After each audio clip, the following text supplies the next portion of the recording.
Today we're going to be looking at 5 country music legends' gravesites. All 5 of the gravesites are located in the Garden of Gethsemane section of the Woodlawn Memorial Park Cemetery in Nashville, Tennessee. We're going to start by looking at one of my all-time favorite singers, Marty Robbins. As you can see from his marker, he was born with the birth name Martin David Robinson. Marty was born in Arizona, and he was just 57 years old when he died from a heart attack. Marty not only was a singer, but a songwriter as well, and he loved racing cars.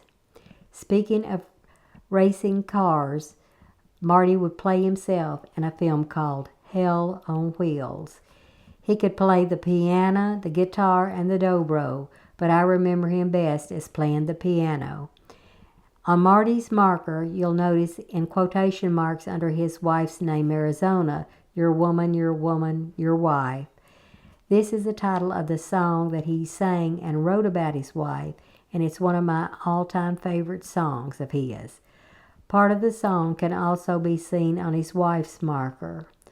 Marty was a member of the Grand Ole Opry. He would win 2 Grammy Awards. He was inducted into the Country Music Hall of Fame, the Nashville Songwriters Hall of Fame, the Arizona Music and Entertainment Hall of Fame, and he even has a star on the Hollywood Walk of Fame.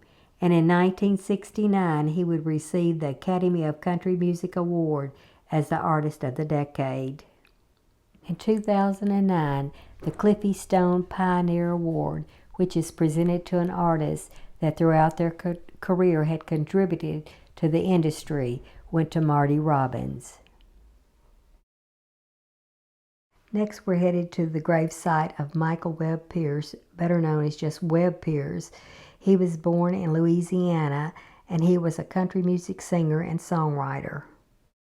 His first #1 hit was a song called Wandering, and that's in quotation marks on his marker. It also has underneath his picture on the marker, the Wandering Boy, and I'm assuming that is also referring back to the song. Webb has been inducted into the Louisiana Music Hall of Fame, the Nashville Songwriters Hall of Fame, and also the Country Music Hall of Fame. Webb would have more #1 hits in the 1950s than any other country artist. And one other thing, he, like Marty Robbins, has a star on the Hollywood Walk of Fame. A few other things that Webb Pierce was known for was he would wear elaborate suits when he did his performing, and also he had a guitar-shaped swimming pool at his home in Nashville, and that was a big tourist attraction. Next, we'll be visiting the grave of Texas-born Bob Montgomery. He was a singer, songwriter, and a record producer, and also a publisher, but he's most noted as a songwriter. He started his singing and songwriting when he's in high school as a duo with another student and friend of his. That student and friend was none other than Buddy Holly. He also has 2 of the songs that he wrote on his marker, Misty Blue and Back in My Baby's Arms, which Patsy Cline made very famous.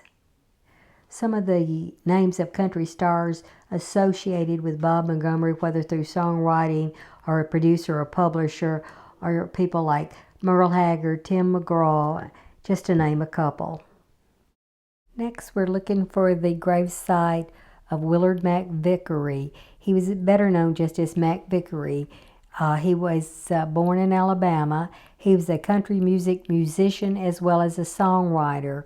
And I think you'll be more acquainted with him as a songwriter than you would songs. But I would like to mention that he not only wrote, but he first sang I'm the Only Hell Mama Ever Raised. But the song became more famous when Johnny Paycheck recorded it. Mack wrote the song Rockin' My Life Away that Jerry Lee Lewis sang. He also wrote the song Hank Williams Jr. sang I Can't Take It No Longer. He was a co-writer on a Waylon Jennings song called The Eagle, but probably one of the most famous songs is I'll Leave This World Loving You that Ricky Van Shelton sang, and it was also selected by the Music City News Award as the Song of the Year in 1989. Mack was inducted into the Hillbilly Hall of Fame as well as the Alabama Music Hall of Fame. His dad is buried on one side of him, and his sister is buried on the other. The final grave we'll be looking at today is that of Larrie Londin. He was born with the birth name of Ralph Gallant, and he was a drummer and a sessions musician. This musician has really amazed me. He's been called the world's greatest drummer by some, and you'll see that is also put on his marker. But what's more amazing is when I saw the list of the famous people he's worked with through his years as a drummer. The list is long, and I counted 117 names on it, with many others as the last thing on it. I think they just run out of room to put who all he had really worked with.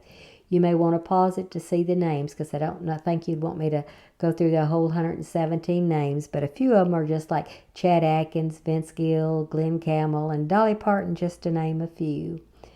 So as I close out this video today, I'd like to say welcome back to my subscribers, and if you haven't subscribed, I'd love for you to. Thanks for watching.